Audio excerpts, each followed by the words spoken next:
Bienvenidos a todos los hermanos que se han ido conectando en estos minutos que han pasado. Estamos en este segundo servicio por la gracia del Señor. Hermanos, el día de hoy quiero compartir con ustedes un tema denominado una iglesia apasionada. Una iglesia apasionada. ¿Qué es la pasión? La pasión es aquello que nos motiva, que nos inspira, que nos alienta a poder levantarnos cada mañana y a poder hacer posible la consecución de algunas metas o desafíos o retos que nos propongamos en la vida. Conocemos muchos ejemplos de gente apasionada, de personas que han logrado obtener títulos académicos, que han conseguido ganar en competiciones deportivas, que han logrado hacer incluso hasta lo imposible, gracias a este motor interno que les mueve y que les lleva a lograr conseguir justamente estos objetivos. La pasión es algo que se desea de las personas. Una persona apasionada es una persona entusiasmada, es una persona que tiene iniciativa, que tiene diligencia, que tiene proactividad en hacer algo, justamente porque la pasión le motiva, le inspira a poder lograr algo. Y como creyentes y como iglesia del Señor, pues con mucha mayor razón, usted y yo tenemos que ser personas apasionadas. Acompáñame, por favor, y vamos a leer la palabra del Señor en el libro de Primera a los Tesalonicenses, capítulo número 1, versículos 2 al 10. Primera Tesalonicenses, capítulo número 1, versículos 2 al 10, y vamos a leer acerca de una iglesia apasionada. Dice la palabra del Señor de la siguiente manera, versículo número 2. Siempre damos gracias a Dios por todos vosotros, haciendo mención de vosotros en nuestras oraciones, teniendo presente sin cesar delante de nuestro Dios y Padre vuestra obra de fe, vuestro trabajo de amor y la firmeza de vuestra esperanza en nuestro Señor Jesucristo. Sabiendo, hermanos amados de Dios, su elección de vosotros, pues nuestro evangelio no vino a vosotros solamente en palabras, sino también en poder y en el Espíritu Santo y en plena convicción, como sabéis qué clase de personas demostramos ser entre vosotros por amor a vosotros. Hermanos, quiero hacer énfasis el día de hoy, y eso es justamente lo que quiero compartir con ustedes, que una iglesia apasionada, ¿sí? Una iglesia que puede manifestar justamente esta pasión, este deseo por hacer la voluntad de Dios, una iglesia apasionada no es sino el resultado natural de una iglesia donde el Espíritu Santo está obrando en la vida de los creyentes. Entonces, ¿qué es lo que estoy tratando de decir? Que el estado natural de una iglesia es ser una iglesia apasionada. En otras palabras, debe ser natural, debe ser lo normal, debe ser común para una iglesia cristiana evangélica ser una iglesia apasionada. ¿Por qué? Porque en una iglesia cristiana que nuestra fe está basada en el Señor Jesucristo, el Espíritu Santo está obrando. Y el Espíritu Santo, al estar obrando en la vida de los creyentes de manera natural, debe producir en nosotros el entusiasmo y la pasión de la cual estamos hablando. Esta pasión, este entusiasmo, nos lleva a poder soportar las pruebas, a poder perseverar en medio de las pruebas, con gozo, con alegría, con optimismo, siendo un poderoso testimonio al mundo entero del poder de Dios que obra en nosotros. Hay un coro, estoy seguro que aquellos que tenemos un poquito más de tiempo en el camino del Señor, lo han escuchado alguna vez, y dice así: yo soy testigo del poder de Dios y del milagro que Él ha hecho en mí. Yo estaba ciego, mas ahora veo la luz divina del Señor Jesús. ¿Qué tal si lo repites conmigo? Yo soy testigo del poder de Dios. Es el milagro que Él ha hecho en mí. Yo estaba ciego, mas ahora veo la luz divina que me dio Jesús. Un canto muy bonito, antiguo, y disculpen la voz, pero quería hacerles recordar este canto, porque es algo que el creyente puede decir, ¿verdad? Yo soy testigo del poder de Dios, yo soy testigo de lo que Dios está haciendo en mi vida, de lo que Dios ha hecho en mi vida en el pasado, de lo que Dios está haciendo hoy y de lo que Dios seguirá haciendo en el futuro. Usted puede ser testigo de esto porque ese cambio, ese poder que Dios está ejerciendo en nuestras vidas, moviendo nuestras vidas, puliéndonos, capacitándonos, transformándonos, es aquello que nos motiva, ese gozo de ver su mano poderosa obrando en nuestras vidas. Debe apasionarnos, debe hacernos sentir agradecidos con Dios. Debe hacernos sentir confiados en que si Dios nos ha ayudado hasta el día de hoy, Él nos seguirá ayudando el día de mañana. Hermanos, eso, esa actitud de corazón, ese gozo, esa pasión, esa diligencia que se produce en el corazón de un creyente cuando Dios está obrando en él, es el más poderoso testimonio que la iglesia tiene con respecto al mundo. Hermanos, siempre lo digo, la iglesia no va a impactar al mundo. La iglesia no va a impactar al mundo por sus recursos económicos, porque valgan verdades, en la iglesia, yo siempre lo digo a los líderes, en toda iglesia siempre faltan tres cosas: siempre faltan dinero, siempre faltan manos y siempre falta tiempo. Así que con nuestros recursos económicos nosotros no vamos a impactar al mundo. Con nuestros programas no vamos a impactar al mundo. Con cualquier cosa que la iglesia piense hacer, no vamos a impactar al mundo. ¿Con qué vamos a impactar al mundo? Con el testimonio de vidas transformadas, con el testimonio de matrimonios transformados, con el testimonio de nuestros jóvenes que crecen y se desarrollan de una manera diferente a la del mundo. Esa es la manera y esa es la forma y ese es el mayor activo que tiene la iglesia para transformar, o mejor dicho, para impactar a este mundo, nuestro testimonio. Y ese testimonio proviene de una vida transformada. Y una vida transformada lo que produce es pasión, es apasionados nosotros. En el texto que hemos leído, no hemos leído una parte, ¿verdad? Vamos a leerlo todo completo. Primero Tesalonicenses capítulo número 1, versículos 2 al 10. Quiero mostrarte tres puntos con respecto a la pasión. La pasión por Dios proviene del nuevo nacimiento, es una obra sobrenatural, versos 2 al 5. La pasión por Dios no se detiene en medio de las pruebas, versos 6 y 7. La pasión por Dios nos lleva a ser de testimonio, versículos 8 al 10. Y sin más, entramos directamente al texto y vamos a leer una vez más, primera a los Tesalonicenses, capítulo número 1, versículos 2 al número 5. Siempre damos gracias a Dios, dice Pablo, por todos vosotros, haciendo mención de vosotros en vuestras oraciones, teniendo presente sin cesar delante de nuestro Dios y Padre vuestra obra de fe, vuestro trabajo de amor y la firmeza de vuestra esperanza en nuestro Señor Jesucristo. Sabiendo, hermanos amados de Dios, su elección de vosotros, pues nuestro evangelio no vino a vosotros solamente en palabras, sino también en poder y en el Espíritu Santo y con plena convicción, como sabéis qué clase de personas demostramos ser entre vosotros por amor a vosotros. Ahí tal vez al final pareciera un poquito difícil de poder entender lo que Pablo está queriendo decir, pero déjame que te trato de explicar lo que Pablo está diciendo, pero para ello tenemos que entender un poquito el contexto. Tesalónica es un lugar donde Pablo fue a ministrar y realmente no pudo quedarse demasiado tiempo, solamente pudo quedarse 3 semanas, 3 días de reposo. Y después tuvo que salir de Tesalónica por la persecución que los judíos estaban haciéndole. Sin embargo, a pesar de que Pablo, a pesar de que el apóstol del Señor no pudo estar demasiado tiempo en Tesalónica, Dios aún así hizo una obra maravillosa. Dios hizo una obra poderosa en medio de ellos. Y por esto Pablo está agradecido.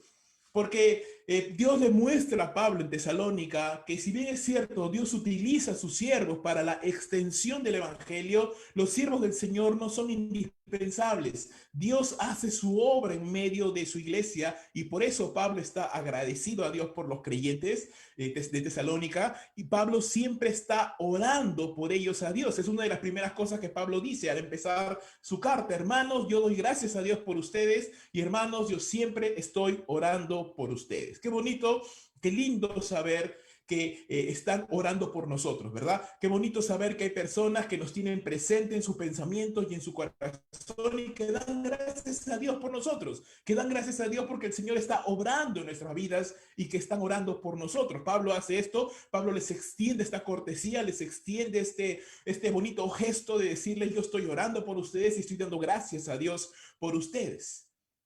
Pero Pablo está dando gracias no solamente como un acto, llamémoslo así, un cliché, llamémoslo así, algo, una frase hecha, sino que realmente Pablo tiene razones de peso para dar gracias a Dios por los creyentes de Tesalónica.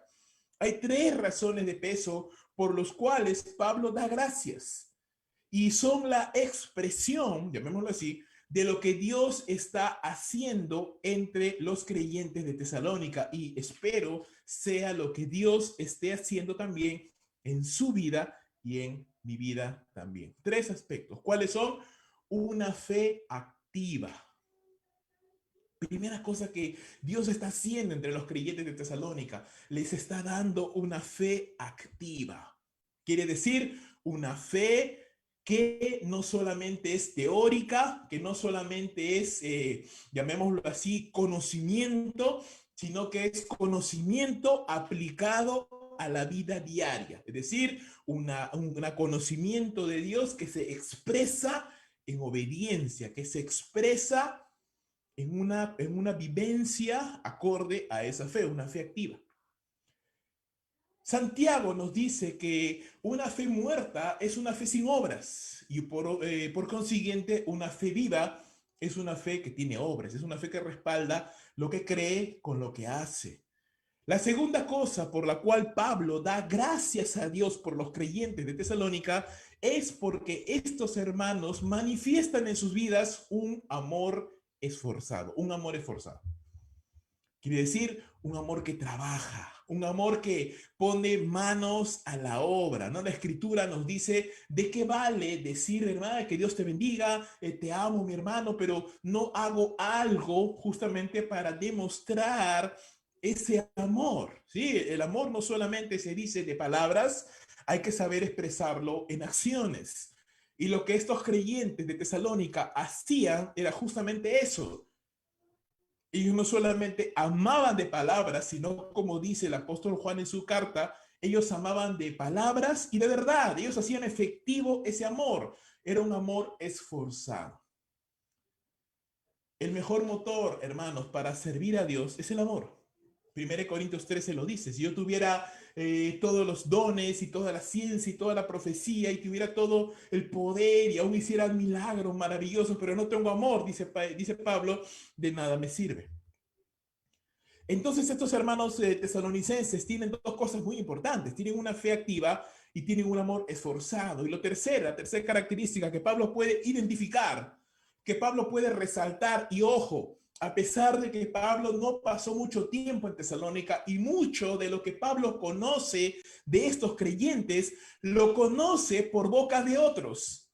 Quiere decir, otros son los que ven, que están más cerca de Tesalónica y pueden ver el testimonio de estos hermanos, y si lo comparten al apóstol, entonces el apóstol está agradecido a Dios porque dice: vaya, yo no he estado demasiado tiempo en Tesalónica, pero Dios ha sido fiel al ministerio y a la obra, de tal manera que está haciendo una cosa poderosa en medio de los creyentes de Tesalónica, porque estos creyentes, sin tener demasiado conocimiento bíblico, sin tener demasiado tiempo que hayan pasado con el apóstol Pablo, estos hermanos están creciendo, estos hermanos están prosperando, estos hermanos están madurando, y puedo ver tres características fundamentales en ellos: una fe activa, un amor esforzado, y lo tercero, una esperanza firme en el Señor Jesucristo. Eran hermanos que tenían esperanza.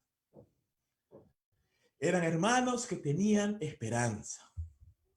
Y sin querer queriendo, por así decirlo, la pasión que nosotros como creyentes podemos tener por Dios se basa justamente en estas tres mismas características: una fe activa, es decir, una fe viva, dinámica; un amor esforzado, una motivación de amor para hacer las cosas; y una vida de esperanza. cuando usted tiene esperanza de que su vida está en las manos del Señor Jesús, cuando usted tiene como motivación principal el amor por Dios y el amor por las almas, y cuando usted tiene la integridad de su vida, es decir, la obediencia, su fe y su vivencia van de la mano, entonces usted puede desarrollar una vida apasionada. ¿Qué pasa cuando nos falta alguno de estos tres aspectos? ¿Qué pasa cuando no tengo esperanza? ¿Qué pasa cuando digo, caramba, esto está muy difícil y no sé qué va a pasar el día de mañana y no sé qué va a pasar el próximo año y caigo en la incertidumbre y en la pesadez y en el temor? No tengo esperanza. Entonces, mi pasión se desinfla. No sueño con hacer grandes cosas, no anhelo hacer cosas grandes para Dios, porque simplemente digo, ¿para qué? ¿Qué sentido tiene si esto va de mal en peor? El no tener esperanza, hermanos, es algo muy peligroso para el creyente. ¿Qué pasa si no tengo amor? De pronto, esta cuarentena y este aislamiento lo que está produciendo en mi corazón es volverme egoísta e individualista y encerrado en mi burbuja, y de pronto no me interesa tener comunión con otras personas, no me interesa dejarme conocer de otras personas, no me interesa conocer a otras personas tampoco. Entonces, al volverme egoísta y centrado en mí mismo, ¿verdad? No tengo una buena motivación para servir a Dios. Porque, hermanos, la motivación para servir a Dios es el amor a Dios y el amor a las personas. ¿Qué pasa si no tengo integridad? ¿Qué pasa si yo conozco mucho la palabra de Dios, pero no vivo lo que dice la palabra de Dios? Entonces definitivamente tampoco voy a ser un creyente apasionado, porque mi propia conciencia me acusa de que yo soy un hipócrita. ¿Te das cuenta? Entonces, para ser un creyente apasionado por Dios y apasionado por su obra, yo necesito tener una vida de integridad, una motivación de amor y una vida de esperanza. Y estas eran tres cualidades y características que eran muy marcadas en la vida de los tesalonicenses. Tan marcadas eran que Pablo las podía reconocer, a pesar de que Pablo no estaba cerca de ellos, sino que lo sabía y se enteró de estas cosas por boca de otros. Y vamos a ver ahora que el testimonio de los tesalonicenses es algo muy importante en esta comarca, en esta iglesia. Ellos, a pesar de que fueron una iglesia que no pasó mucho tiempo con el apóstol, no, por ejemplo, a diferencia de Corinto, que pasó año y medio con el apóstol Pablo, tuvo el privilegio de tener el pastoreo de Pablo durante año y medio. Sin embargo, Corinto, pues tú conoces las debilidades y problemas y situaciones que tenían. Sin embargo, esta iglesia, solo con tener 3 semanas con el apóstol, lograron absorber como esponjas lo suficiente, y Dios siguió obrando a través de ellos, de tal manera que eran un motivo de orgullo para el apóstol Pablo, o orgullo santo, por supuesto, y eran un motivo de alegría y de gozo para el siervo del Señor. Esto me hace preguntarme, y quiero trasladarte esta pregunta a ti. ¿Por qué los creyentes, o por qué creyentes con tan poco tiempo de formación pueden llegar a ser tan fervorosos? ¿Qué tenían los tesalonicenses que otros no tenían? ¿Eran creyentes perfectos? ¿Eran creyentes muy avanzados en la santidad? ¿Eran creyentes muy preparados teológicamente? Vamos a ver que no. La palabra nos enseña en Primera de Tesalonicenses, capítulo 4, versículos 1 al 7, donde Pablo enseña acerca de la inmoralidad sexual, que estos creyentes luchaban contra la inmoralidad sexual. Pablo les tiene que decir que la voluntad de Dios es vuestra santificación, y el que niegue estas cosas, dice, está resistiendo al Espíritu Santo. Así que estos creyentes, al igual que los de Corinto u otras iglesias, eran creyentes que batallaban contra la inmoralidad sexual.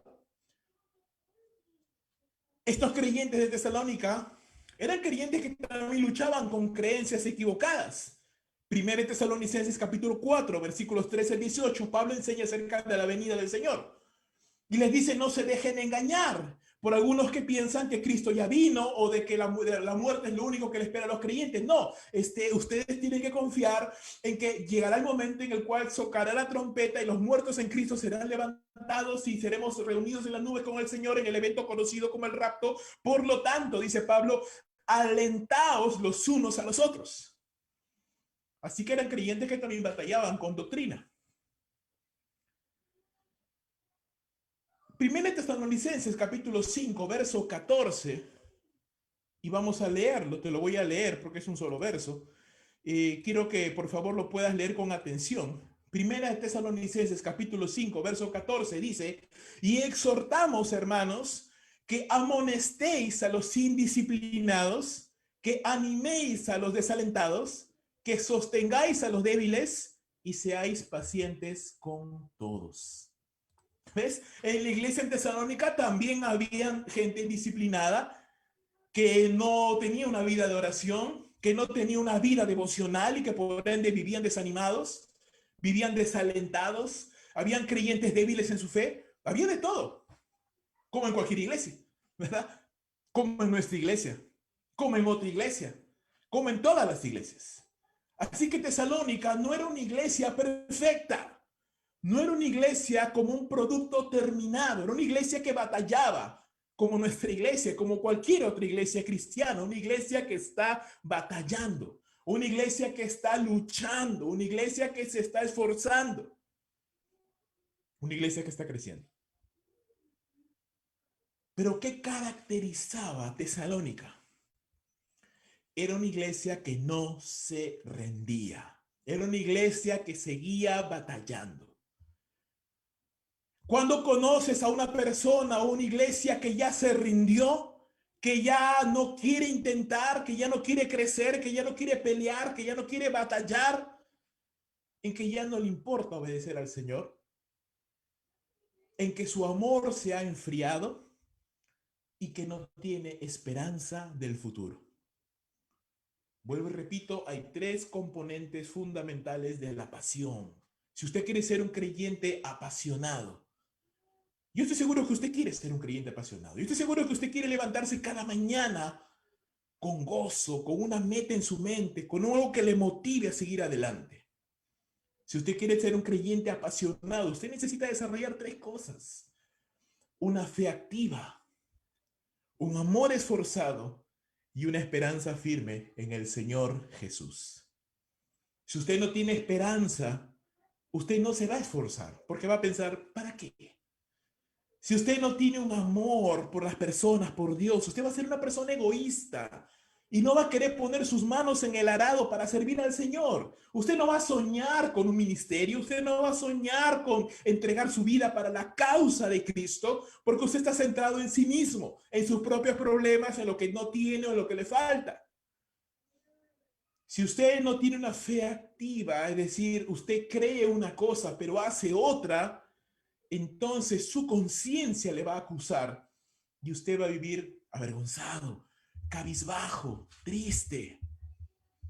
Y hermanos, Dios no le ha llamado a vivir una vida de vergüenza, ni de tristeza, ni cabizbajo. Dios le ha llamado a usted a que levante su cabeza, que piense en las grandes cosas que Dios quiere hacer por medio de usted, para la bendición de este mundo. Entonces, hermanos, necesitamos ser creyentes apasionados, como los de Tesalónica. Eran creyentes apasionados porque Dios estaba obrando en ellos. Pablo dice, yo doy fe de que ustedes han sido escogidos por Dios, de que esta pasión y este compromiso que ustedes manifiestan no es arte de magia, no es porque ustedes son especiales, porque ya vimos que no es una iglesia común y corriente como cualquier otra. Si algo había de especial en Tesalónica era que Dios estaba obrando en ellos. Era una iglesia donde el Espíritu Santo estaba obrando. Y esto es debido a que eran creyentes verdaderos, eran creyentes elegidos por Dios para salvación y en los cuales Dios estaba obrando. Pablo dice, el Evangelio ha sido predicado en ustedes, entre ustedes. Y ha obrado este Evangelio con poder, con convicción del Espíritu Santo.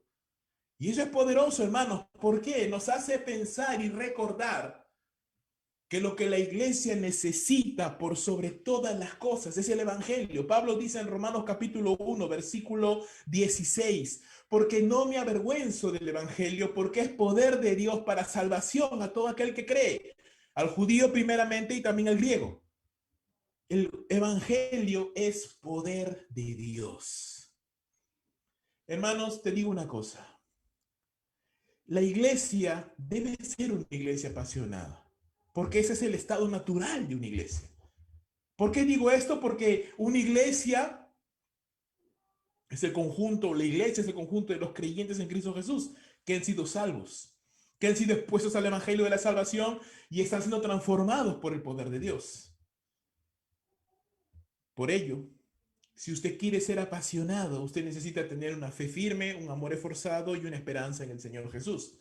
Pero eso no va a suceder en nuestro corazón hasta que el evangelio no obra en nuestras vidas. Solo el evangelio puede apasionar a un creyente, hermanos. Debemos orar y predicar entonces el evangelio, no solamente a los incrédulos, pero también a los creyentes, para que recordemos de dónde nos sacó Dios y qué es lo que Dios está haciendo en nosotros. Porque lo contrario a la pasión, ¿sabes qué cosa es? Es la apatía. La apatía, Aristóteles lo definía como una vida sin sentimiento, una vida fría, insensible e indiferente. Un creyente insensible, un creyente apático en su servicio a Dios, un creyente desapasionado, un creyente que ni se goza, ni se entristece, ni se esfuerza, ni es diligente, nada, un creyente invisible. Es un contrasentido. Un creyente, hermanos, debe ser una persona apasionada. La apatía es una cualidad del incrédulo, pero no del creyente. El creyente debe ser una persona apasionada, debe ser una persona llena de optimismo, de gozo. Segundo punto que quiero compartir con ustedes. El primero, como ya lo hemos mencionado hace un momento, la pasión tiene que ver con el evangelio. La pasión es algo natural del creyente. Primera de Tesalonicenses capítulo 1, versos 6 al 7, la pasión por Dios no se detiene aún en medio de las pruebas. Mira lo que dice la palabra del Señor, versos 6 y 7, y vosotros vinisteis a ser imitadores de nosotros y del Señor,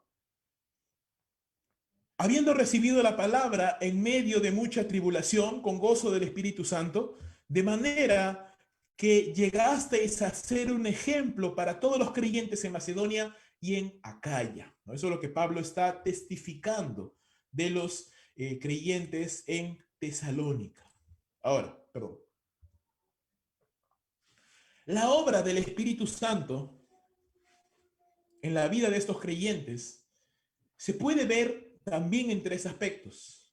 En primer lugar, ellos recibieron la palabra de Dios cuando la escucharon predicada de Pablo y de sus colaboradores, ellos la recibieron con gozo. Es decir, abrieron sus corazones a la palabra de Dios. No fueron personas como tal vez judíos que se oponían y que escuchaban el evangelio y decían, no, no, no, eso no lo quiero en mi vida. No fueron como los atenienses, por ejemplo, que escucharon la predicación del evangelio y se burlaron. No, los creyentes de Tesalónica, dice la escritura, que recibieron, abrieron sus corazones y recibieron la palabra de Dios con gozo. Estaban dispuestos a escuchar y a obedecer. Qué importante es estar dispuesto no solamente a escuchar, pero estar dispuesto a recibir en nuestro corazón la palabra de Dios y recibirlo como lo que es. Pablo dice en el capítulo 2, no lo vamos a leer por tiempo, pero lo dice en el capítulo 2, que los tesalonicenses recibieron la palabra como lo que es, la palabra de Dios que vive y actúa en los creyentes. Qué interesante, qué bueno es cuando el creyente puede recibir la palabra, no como que está leyendo un noticiero, no como que le están contando una historia, una fábula, sino que recibe la palabra como lo que es, la palabra poderosa de Dios capaz de transformar los corazones. Ellos recibieron la palabra de Dios con gozo. Ellos recibieron la palabra aún a pesar de la tribulación. No se nos especifica exactamente qué es la tribulación que estaban viviendo. No sabemos si era un tema económico, no sabemos si la persecución, probablemente sí, porque los judíos perseguían a Pablo y seguramente persiguieron también a sus seguidores, pero no sabemos exactamente cuál era el tipo, la naturaleza de la tribulación que ellos estaban experimentando. Sin embargo, lo que sí sabemos es que a pesar de la tribulación que estaban viviendo, ellos igual recibieron la palabra de Dios. Le dieron importancia, le dieron su lugar. Hermano, déjame decirte una cosa, en la vida hay lugar para todo y cada cosa tiene un lugar.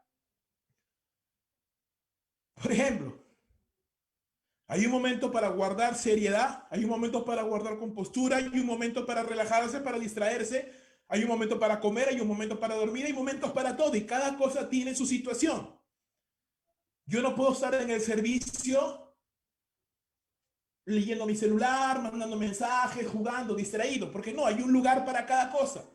Si usted quiere distraerse y chatear con alguien, pues espere que termine el servicio y luego cuando tenga su tiempo libre ahí haga lo que quiera. Pero en el momento de escuchar la palabra del Señor, yo tengo que estar dispuesto y atento a la palabra del Señor. Cada cosa tiene un lugar. Y cuando nos exponemos a la palabra, tenemos que darle la importancia de vida. Y lo que nos enseña la escritura aquí, lo que nos enseña el ejemplo de los tesalonicenses es que la tribulación no puede, no debe alejarnos de recibir la palabra de Dios.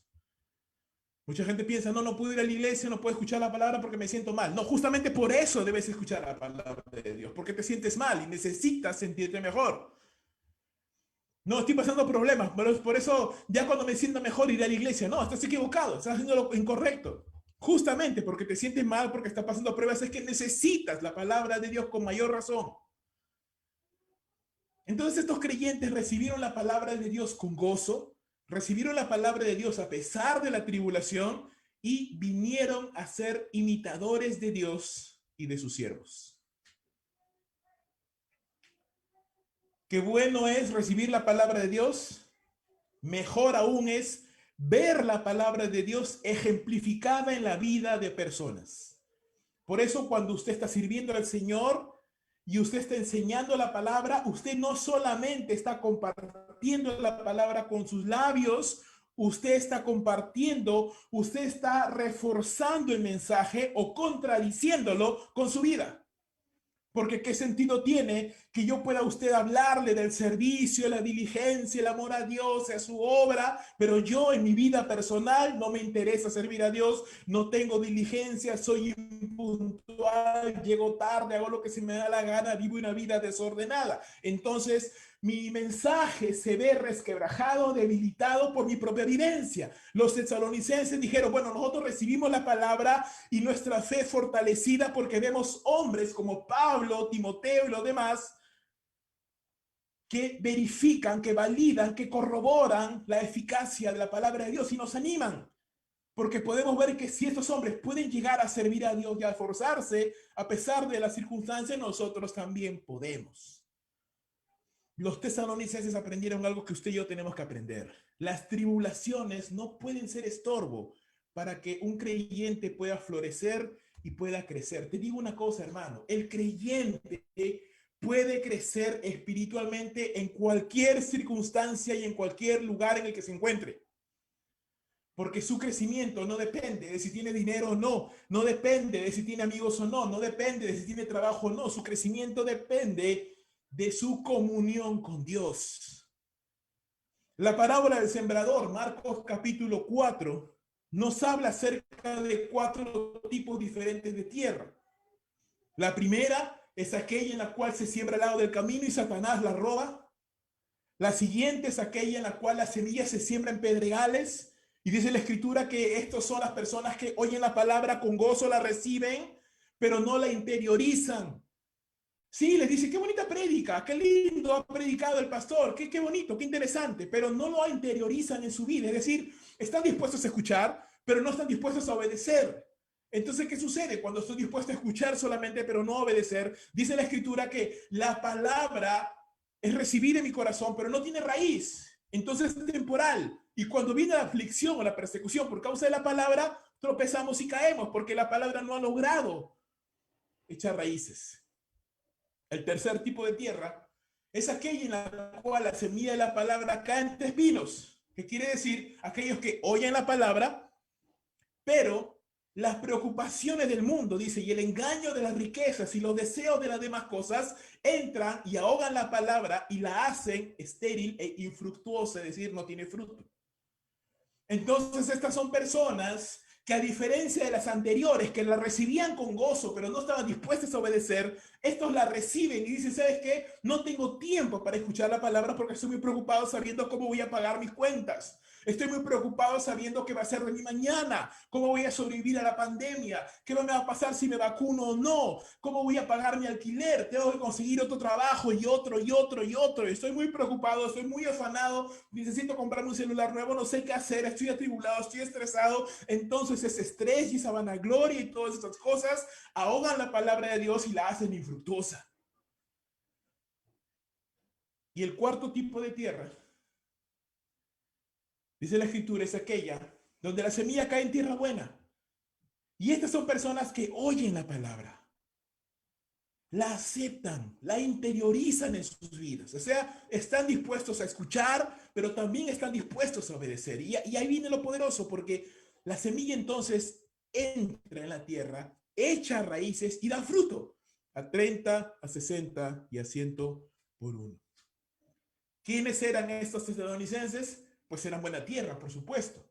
La palabra de Dios había llegado a sus corazones, ellos habían abierto su corazón, habían recibido la palabra con gozo, estaban dispuestos a obedecerla. La palabra comenzó a dar fruto en sus vidas. Se manifiesta el poder de Dios en la vida de aquellos que oyen y obedecen. Una vida apasionada es una vida donde la palabra de Dios está echando raíces y está dando frutos. En otra forma de decir, no puede haber una vida apasionada por Dios sin la palabra de Dios. ¿Usted quiere ser una persona apasionada por Dios? Entonces usted necesita llenarse de la palabra de Dios diariamente y orar, Señor, apasioname con tu palabra. Ayúdame a soñar, ayúdame a creer como creían los grandes hombres de Dios de la Biblia. Ayúdame a orar como ellos oraban. Porque así como yo veo en la escritura que tú librabas al justo, entonces así líbrame a mí también. Yo quiero vivir esas maravillas y quiero recibir esas promesas. Las tribulaciones, hermanos, no pueden ser motivo para detenernos. Todo lo contrario. Si usted está pasando pruebas, es donde más necesita aferrarse de la palabra de Dios. Es donde más necesita aferrarse del poder de Dios. Es donde más necesita aferrarse a la oración. Es donde más necesita aferrarse a su Dios. La Biblia nos enseña muchas veces que las tribulaciones más bien son un colador. ¿Qué quiere decir? Es un colador que permite cernir a los que son verdaderamente creyentes de los que no lo son. ¿Por qué? Porque en los tiempos difíciles, en los tiempos de pruebas, en los tiempos de escasez, es donde realmente la iglesia verdadera se fortalece, donde el verdadero creyente se fortalece y dice, no, pase lo que pase, aunque no me alcance el dinero, aunque no pueda pagar todos mis recibos, aunque me quede sin muchas cosas, aunque ahora tenga que solamente cenar una taza de té y una galleta, yo sigo creyendo en mi Dios. Yo no vuelvo atrás. Yo no vuelvo atrás, aunque haya pasado por el COVID, aunque esté enfermo, aunque esté adolorido, aunque esté cansado, esté atribulado, cargado, estresado, ya con problemas y ni siquiera sé qué voy a hacer de mí mañana. Yo seguiré creyendo en mi Dios. El verdadero creyente hace eso. El falso creyente dice, me voy, me voy a buscar otro lugar, acá no me siento bien, acá no es de qué me sirve creer en Dios, no me ayuda, así que voy a buscarme cualquier otra cosa. Y se van, y se alejan, y se pierden. Pero el verdadero creyente se fortalece y crece espiritualmente. Los creyentes estadounidenses crecieron y se fortalecieron espiritualmente en medio de situaciones difíciles. Y tal vez por eso pienso yo que Dios permitió que Pablo no se quedara mucho tiempo allí, sino que se fuera. Porque sin Pablo, ellos decían, ¿y ahora qué hacemos? ¿No? El que fundó la iglesia se fue, ¿y ahora qué va a hacer de nosotros? Pues para que entiendan que la iglesia no estaba basada en Pablo y que la iglesia no depende de un hombre, es que Dios permitió que la iglesia en Tesalónica pasara por pruebas. Y en esas pruebas los creyentes se fortalecieron. De tal manera, dice Pablo, que estos creyentes llegaron a ser ejemplo. Ejemplo, los demás creyentes de Macedonia. Y en Macedonia es una región grande. Ahí podemos ver a los creyentes de Berea, de Filipos, por ejemplo. Entonces, otras iglesias miraban a Tesalónica y decían, wow, estos hermanos son un ejemplo. Pablo pasó más tiempo aquí. Pablo invirtió más tiempo en nosotros, pero mire, estos hermanos que tuvieron solo 3 semanas de instrucción, estos hermanos qué lindo están avanzando, cómo están creciendo. Fueron también ejemplos, dice, la región de Acaya. ¿Y sabes qué iglesia está en la región de Acaya? Corinto. Eso sí era realmente una lección para los corintios. Porque Pablo estuvo en Corinto año y medio, predicando cada día, enseñando la palabra de Dios, invirtiendo su tiempo, su esfuerzo. Y mira cómo es. A veces, hermano, en el ministerio, en quienes más inviertes tiempo, no son los que al final responden. En este caso, Corinto disfrutó de año y medio del apóstol Pablo, de su presencia, de su enseñanza, de su ejemplo, de sus oraciones. Aún Pablo le dedicó 4 cartas, de las cuales solo tenemos 2. Sin embargo, esta pequeña iglesia de Tesalónica, que solo disfrutó de 3 semanas del apóstol Pablo, era una iglesia que era ejemplo para las demás. Es una, no pongámoslo así, pero no una vergüenza, pero sí es una llamada de atención. Es como cuando tú conoces a un creyente que tiene poco tiempo en el Señor, que tal vez no tiene la preparación teológica que tú tienes, que tal vez no tiene los talentos que tú tienes, pero sin embargo ese creyente o esa creyente es muchísimo más apasionado que tú, es muchísimo más diligente que tú. Y eso nos lleva a pensar. Me ha pasado en mi propia vida que he visto personas que tienen mucho menos tiempo de creyentes que yo, que tienen menos preparación teológica que la que tal vez yo he podido tener, y sin embargo los veo haciendo grandes cosas para Dios. Y yo digo, Señor, qué vergüenza siento, que yo pudiendo hacer más cosas para la gloria de Dios no las hago. Y hay hermanos o hermanas que se esfuerzan, que ponen de su parte, son diligentes. Hermano amado, usted puede ser ejemplo para otros. Usted puede ser ejemplo o usted puede ser de desánimo. Usted puede ser de bendición o usted puede ser de tropiezo. Los creyentes de Corinto de alguna manera eran de tropiezo porque que decían otras iglesias, podían decir, caramba, esta iglesia ha contado con la presencia de Pablo, tiene bendiciones y todo, y mira lo que están haciendo, mira cómo viven desordenados, peleándose entre ellos, inmaduros. Eran de tropiezo. Pero mira esta otra iglesia tesalónica, una iglesia pequeñita, en una ciudad pequeña, donde Pablo ni siquiera estuvo un mes entero, estuvo 3 semanas nada más. Y mira cómo son lindos estos creyentes y cómo obedecen a Dios, cómo aman la palabra, cómo se esfuerzan. Pregunta, hermanos, nosotros quiénes somos. ¿Somos creyentes de bendición o somos creyentes de tropiezo? ¿Somos creyentes que las pruebas nos detienen? ¿Somos creyentes que esta pandemia nos ha detenido, nos ha estancado?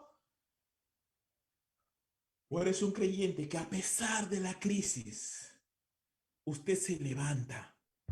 Que a pesar de la circunstancia difícil, usted se levanta y dice, no, yo voy a servir al Señor. Yo quiero animarte en esta noche. Yo quiero motivarte y quiero retarte a que seas un creyente apasionado, a que seas un creyente que digas, a pesar de las circunstancias difíciles, yo quiero encontrar la manera de serle fiel al Señor, de obedecer al Señor y de darle la gloria a Dios, porque las pruebas, hermano, no detienen al pueblo de Dios. La iglesia victoriosa, la iglesia triunfante camina en medio de los tiempos y de las tribulaciones, mirando al Señor y confiando en el poder del Espíritu Santo. Si usted tal vez en esta pandemia se ha apartado, se ha enfriado, se ha alejado de la iglesia, ha dejado de servir, si usted tal vez se ha vuelto egoísta, se ha encerrado ahí en su cuarto y no quiere salir y solo sale para lo estrictamente necesario, pues está bien. Usted tiene que cuidarse, tiene que ser prudente, pero eso no significa que usted se encierre en una burbuja y que usted deje de conectarse con la iglesia y deje de conectarse con sus hermanos. Eso está mal. La pandemia a usted le puede restringir el tránsito, pero no le puede tocar su vida espiritual. Y podemos poner muchas excusas, ¿verdad? Y algunas tal vez son ciertamente lógicas. La economía no es la misma. Seguramente hay dificultades. Sin embargo, hermano, déjame decirte, una persona apasionada encuentra la manera, encuentra la forma de seguir creciendo y de seguir sirviéndole al Señor. Hay un relato en los evangelios donde Jesús se encontraba en una ciudad predicando y evangelizando como era su costumbre. Y 4 amigos llegan con uno de sus amigos que era parapléjico, no se podía mover. Y como no podían acercarse al Señor, dice que estos amigos subieron al techado, al techo de una casa. Hicieron un hueco en el terrado porque justo en esa casa estaba Jesús predicando. Y por ahí descendieron a su amigo para que fuera sanado. ¿Sabes qué es eso? Eso es creatividad. Eso es ganas. Eso es pasión. Ellos pudieron haber dicho, bueno, ¿sabes qué, amigo? Hicimos lo que pudimos, te trajimos aquí, pero está lleno de gente, no se puede. Lamentablemente, piña, pues, tendremos que venir otro día. Pero ellos dijeron, no, no, no, no. No me regreso a mi casa sin saber lo que se siente, por lo menos intentarlo. Yo te digo una cosa. Usted puede decir, no, ¿sabe qué? No me puedo conectar, no sabe qué, no, yo no puedo servir ya porque no hay un templo, mi iglesia cerró, no sé qué hacer. Usted puede poner esa excusa, usted puede poner eso e inmediatamente poner una barrera en su mente, ya no abrir. Pero si usted ora al Señor y si usted le dice, Señor, dame creatividad de los cielos, dame inventiva, ayúdame a ver lo que tal vez no estoy viendo. Provéeme de lo que necesito para ajustarme a estos nuevos tiempos y servirte, Señor, porque yo quiero servirte, yo quiero hacer tu voluntad. Yo te aseguro que esa oración no quedará sin respuesta. Las pruebas no pueden detener al pueblo de Dios, hermano. Es más, las pruebas justamente sirven como un trampolín para que la iglesia triunfante siga avanzando. Tal vez usted se está perdiendo de una bendición por cerrarse a decir, no, no se puede. Déjeme decirle, Dios tiene algo mucho mejor, pero tenemos que estar dispuestos. Tercer y último punto. La pasión por Dios nos lleva a ser de testimonio, de ejemplo. 1 Tesalonicenses capítulo número 1, versículos 8 al 10. Y leamos lo que dice las Sagradas Escrituras. Porque saliendo de vosotros, dice, la palabra del Señor ha resonado, no solo en Macedonia y Acaya, sino que también por todas partes vuestra fe en Dios se ha divulgado, de modo que nosotros no tenemos necesidad de hablar nada. Pues ellos mismos cuentan acerca de nosotros, de la acogida que tuvimos por parte de vosotros y de cómo os convertisteis de los ídolos a Dios para servir al Dios vivo y verdadero y esperar de los cielos a su Hijo, al cual resucitó de entre los muertos, es decir, Jesús, quien nos libra de la ira venidera. Tremendo final de este capítulo. Una iglesia apasionada, una iglesia que entiende ¿verdad? Lo importante que es la pasión. Es una iglesia que ha nacido de nuevo, en la cual Dios está obrando en primer lugar. Una iglesia apasionada no se detiene en medio de las pruebas. Y una iglesia apasionada es una iglesia, hermanos, que es de testimonio al mundo y testimonio también a los demás. Una iglesia apasionada, hermanos, no se conforma con crecer espiritualmente. Está bien, estoy creciendo, estoy orando. Ya está bien, perfecto, pero una iglesia apasionada no se conforma con eso. Una iglesia apasionada, un creyente apasionado no solamente se conforma con recibir la bendición de Dios, sino que quiere compartir lo que ha recibido con otras personas. Y por esto vemos que los creyentes de Tesalónica no solamente recibieron la bendición de Dios, sino que dice la Escritura que ellos resonaron la palabra de Dios por todos lados. Y esta palabra, resonar, tiene que ver con la función de un amplificador, un parlante. Lo que hace es recibir una señal y justamente como su nombre lo dice, amplificar la señal, volviéndola más potente, más fuerte, de tal manera que lo que se recibe puede llegar más lejos y más fuerte a otros lugares. Siempre pienso en el pastor Charles Spurgeon, el conocido príncipe de los predicadores allí en el Tabernáculo de Londres, siglo XIX. Este hombre tenía unos pulmones, hermano, vaya. En esos tiempos no existían parlantes como ahora. Yo estoy hablándoles a ustedes a través de este micrófono y este micrófono sirve para amplificar mi voz y poder llevarla a través del internet hacia ustedes. Y cuando estábamos en el templo, pues teníamos amplificadores en la pared que lo que hacían era amplificar la señal del micrófono y poder hacer que mi voz se escuchara más fuerte y más lejos. Pero este pastor Charles Spurgeon tenía un amplificador en el cuerpo, porque sin tener micrófono se podía hablar a voz, así a pulmón, a todo el tabernáculo de Londres y todos le podían escuchar. Tremendo. La idea es que estos creyentes de Tesalónica eran amplificadores que llevaban más lejos y más potente la palabra de Dios que ellos habían recibido. Ellos habían recibido la bendición y ahora ellos la estaban compartiendo a otras personas. ¿Y esto qué significa, hermanos? Significa que nosotros podemos y debemos ser testimonio, no solamente con nuestro ejemplo, pero también con nuestras palabras. No solamente mi vida debe de dar testimonio, sino también mis palabras. Ahora, Pablo dice que otros, los de Macedonia, los de Acaya, le contaron a Pablo, oye Pablo, hay una iglesia en Tesalónica de la cual te queremos compartir. Y Pablo dice, así yo he pasado por Tesalónica, yo planté esa iglesia. Bueno, tremenda iglesia, Pablo. ¿Por qué? Cuéntame. Sí, mira, estos hermanos están predicando, están evangelizando, están orando. Qué buen trabajo has hecho allí. Y Pablo dice, pero yo no he hecho nada. Yo solo estuve 3 semanas nada más ahí. Yo prediqué el evangelio y tuve que salir. La gloria sea al Señor porque su palabra tiene poder. Bueno, pues gloria a Dios, Pablo, porque esta iglesia en Tesalónica es un ejemplo para los demás. Nos anima, nos motiva. Ahora, ¿de qué manera los tesalonicenses eran de testimonio? Dice Pablo que ellos eran fieles predicadores del evangelio. Los tesalonicenses no se conformaron con recibir la palabra de la salvación, sino que también predicaban la palabra de la salvación. La gente que había conocido a estos creyentes decían, estos hermanos recibieron la palabra con gozo de sus siervos. La recibieron con disposición, con humildad. Ellos dan testimonio de que realmente los tesalonicenses se convirtieron de los ídolos a Dios. Fue un cambio tremendo. Ellos adoraban a los ídolos, pero cuando el evangelio llegó a sus vidas, ellos dejaron los ídolos y ahora servían al Dios único y verdadero. Eran fieles servidores del Dios verdadero. Un cambio de vida, un cambio de actitud, un cambio de prioridades. Y también estas personas decían que estos creyentes eran fieles en esperar al Señor Jesucristo. Qué lindo, testimonio de una vida apasionada. Hermano, cuando usted está apasionado por Dios, usted está consumido por el deseo de hacer la voluntad de Dios.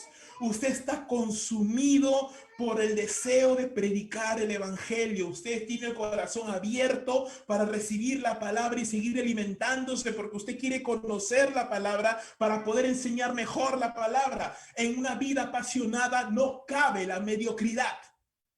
Una vida apasionada es antónimo de una vida mediocre. Una vida mediocre dice, bueno, si no estudio no pasa nada, total, igual me voy a ir al cielo, no sucede nada. Una vida apasionada dice, no, es imposible, yo tengo que aprender, yo tengo que seguir aprendiendo, yo tengo que seguir esforzándome, dando con excelencia lo mejor de mí porque es para mi Señor. Es una vida apasionada, hermano, no puede ser una vida mediocre. Una vida apasionada es una vida entregada a Dios, consagrada al Señor. Una vida apasionada es una vida de servicio. Es una vida de servicio. Un creyente apasionado siempre estará sirviendo al Señor de alguna manera, de alguna forma. Una vida apasionada es una vida con esperanza, constancia, perseverancia en esperar al Señor Jesús. Realmente una vida apasionada es un problema para el que quiere vivir una vida relajada, porque el que quiere vivir una vida mediocre, relajada, puede decir, mira, bueno, yo no puedo servir a Dios, hermano. ¿Sabes por qué, pastor? Porque yo tengo mucho trabajo que hacer. Pero, ¿sabes? El ejemplo de Juanito o Jaimito, que a pesar de que tiene un trabajo extenuante, aún así sirve a Dios, te condena. Otro creyente dirá, bueno, pastor, yo no puedo estudiar en la academia bíblica, ¿sabe? Porque yo tengo muchas ocupaciones, tengo la mente muy ocupada, tengo hijos, tengo esposa. Pero, ¿sabes? La vida de la hermana Juanita te condena porque ella es madre, es ama de casa, madre de 3 hijos, y aún así estudia en la academia y saca muy buenas notas. Su testimonio te condena. Usted me puede decir, tal vez, ¿sabes qué, pastor? Yo no puedo congregar ni puedo servir porque yo tengo una afección física y me duele y a veces estoy muy mal y no puedo. Pero la vida de esta hermana anciana o la vida de este hermano anciano te condena porque él o ella, aún con dolencias físicas, aún con su vejez, sirven a Dios y te condenan. Usted me podrá decir, ¿sabes qué, pastor? Yo no puedo servir a Dios, no puedo orar porque tengo mucho trabajo y tengo poco dinero y pero no me alcanza el tiempo.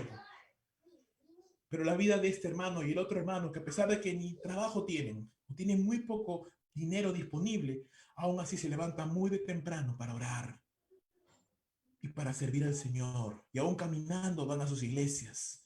Y aún sin almorzar a veces. Y te condenan. No hay excusa realmente. No hay excusa cuando un creyente realmente quiere servir a Dios. Cuando un creyente es mediocre, siempre va a encontrar una excusa. Cuando un creyente es mediocre, cuando un creyente pone excusas y no quiere de plano servir al Señor, siempre va a encontrar excusas. Pero déjame decirte, podrás poner las excusas que tú quieras, pero siempre habrá, aunque sea un creyente, que te avergüence, porque te dirá, tal vez no te lo diga con palabras, por respeto, pero su vida te dirá, es mentira, sí se puede servir a Dios. Puedes tener hijos, padres, abuelos, estar enfermos, sufrir escasez económica, pasar tribulaciones, haber pasado por una enfermedad y aún así seguir sirviendo a Dios y aún así seguir siendo fiel y aún así seguir viviendo en excelencia. Sí se puede, sí se puede. Aunque Corinto diga, no podemos porque tenemos muchos problemas en esta iglesia, aunque otra iglesia como tal vez, no sé, imagínate otra, Éfeso o Colosas u otra iglesia grande, y diga, ¿sabes qué, pastor? ¿Sabes qué, Pablo? Tenemos muchos problemas acá, ayúdanos. Y siempre habla un Tesalónica, siempre habla una iglesia tesalónica pequeñita, fiel, que te diga, es mentira, sí se puede servir a Dios cuando tienes las ganas, cuando te apasionas, cuando realmente quieres depender de Dios, cuando le das cabida al Espíritu Santo y a la palabra de Dios, siempre hay manera de ser fieles a Dios. Pregunta, ¿quieres ser testimonio o quieres ser avergonzado por otro testimonio? Solo hay dos maneras. O tu vida es testimonio para otros, o el testimonio de otros te avergüenza a ti. Tú decides. Lo que es yo, lo que es mi vida personal como creyente, Yo quisiera ser testimonio. No sé si lo sea. No lo sé, solo Dios lo sabe. Pero quiero tratar de ser testimonio. No quisiera ser avergonzado. Los tesalonicenses, hermanos, estaban comprometidos con su crecimiento espiritual. Y si usted no está comprometido con su crecimiento espiritual, nadie más lo va a estar. Porque es su vida. Los tesalonicenses eran de ánimo, los siervos de Dios. Y hermano, ¿qué ánimo es para un pastor, para un líder? Cuando tú convocas a la iglesia y la iglesia responde. Pero qué tristeza es cuando usted convoca a alguien, pide a alguien que pueda hacer algo y no lo hace. O simplemente ni responde, ni te dice ni sí ni no, ni te escribe, por último, te ignora completamente, faltándote al respeto. Qué triste es eso, de verdad. Qué mal testimonio da una persona así.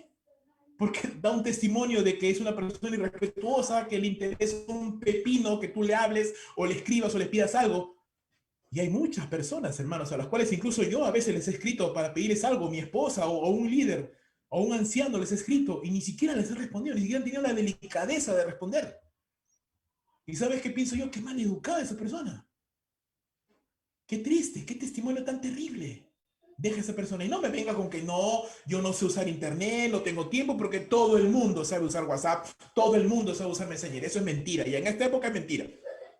Simplemente no quieres leer, simplemente ya está, se acabó. Qué triste testimonio. Los tesalonicenses eran de testimonio, eran de ánimo, perdón, a los siervos del Señor. Eran de ánimo a la iglesia en general. Porque si tú eres una persona que estás creciendo, que estás avanzando, que eres diligente, tú animas a otros a que hagan lo mismo. Pero si eres una persona apática, que ni hablas, que ni te comprometes, que ni apareces, que si estás o no estás, a nadie le importa porque eres transparente completamente, desanimas a los demás, hermano, hermana. Los tesalonicenses eran de testimonio al mundo incrédulo. Porque el mundo incrédulo ve tu comportamiento, ve tu participación. En tus redes sociales te ven. Aún en tu vecindario te observan tu comportamiento, tus palabras, tu actitud. Los tesalonicenses eran instrumentos de honra para Dios porque su vida de excelencia le daba la gloria a Dios. Recuerda que hace un momento te dije, el Pablo conocía de los tesalonicenses, no porque él estaba allí, porque él estuvo solo 3 semanas y de ahí se fue, sino que él sabía de los tesalonicenses por otros que hablaban de ellos. Y estos otros venían donde Pablo y le decían, Pablo, felicitaciones por el gran trabajo que has hecho ahí. Pero Pablo decía, yo no he hecho nada, yo solo estuve 3 semanas ahí, la gloria es para Dios, Él es el que está haciendo la obra. ¿Te das cuenta? Cuando tú creces para Dios y cuando te apasionas, tu vida le da la gloria a Dios. Cuando tú te esfuerzas sirviendo a Dios, a pesar de que tienes poco tiempo, pocos recursos, poco talento, poca capacidad, tienes hijos, esposa, de debilidades o fortalezas o enfermedades o lo que sea, y aún así eres fiel a Dios y aún así le sirves, tu vida le da la gloria a Dios. Pero cuando tú dices simplemente, no, no puedo, por esto, por otro, entonces eres del montón. Así de simple. Porque la mayoría hace eso. La mayoría pone excusas, la mayoría no se va a ofrecer, la mayoría no se va a atrever, la mayoría no es apasionada. La mediocridad es un mal de la mayoría, pero pocos son las personas que se apasionan. Y yo quiero retarte en esta noche a que usted sea un creyente apasionado. Uno entre pocos, que sea de testimonio para el mundo, que sea de gloria para Dios. Un ejemplo vivo del poder del Evangelio. ¿Qué hay de usted, hermano? ¿Está comprometido con su testimonio, con su vida espiritual, con su crecimiento? ¿Usted de tropiezo, de bendición para la iglesia? ¿Recuerda? ¿O su vida es un ejemplo, un testimonio para otros? ¿O el testimonio de otros le avergüenza a usted? ¿Qué escoge? Hermano, tu vida puede ser de tremendo impacto para los que te rodean. Tu vida de excelencia puede inspirar a los jóvenes. Tu matrimonio puede inspirar a otros.